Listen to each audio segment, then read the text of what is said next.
আসসালামু আলাইকুম। সবাই কেমন আছেন? আশা করি ভালো আছেন। আমিও ইনশাল্লাহ ভালো আছি। আমি তো আছি সৌদি আরবে জিদ্দাতে, একটা শহর। এখানে বর্তমানে সৌদি আরবের খুবই সমস্যা কাজকর্ম নিয়ে।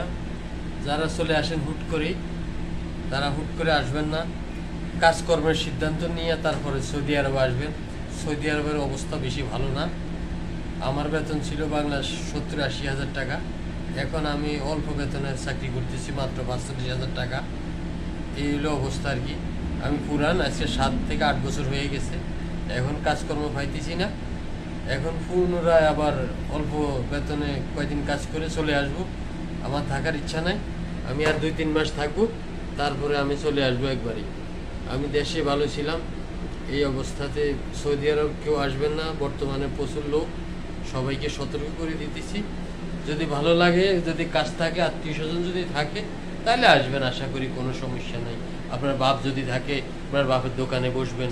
আপনার যদি চাচা থাকে, চাচা কাজ দিতে পারে, তাহলে তার সাথে কন্ট্যাক্ট করে আসবেন। আপনার যদি মামু থাকে, তাহলে আসবেন।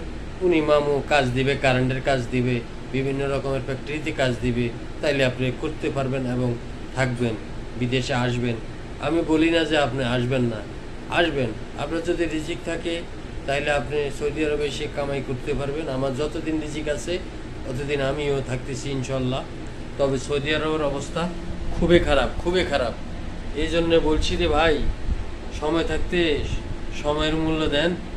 বাংলাদেশে একটা খামার করেন, কোয়েল খামার করেন, মুরগি চাষ করেন, একটা ট্রাক্টর নিয়ে ট্রাক্টর চালান, ধান খেতি করেন, নিজেরটা নিজে করেন, বর্গা করেন, তারপরে আলু চাষ করেন, বিভিন্ন রকমের ফসলেই এই পণ্য ফসল টসল করেন, তারপরেও হাজার গুণে ভালো আছেন।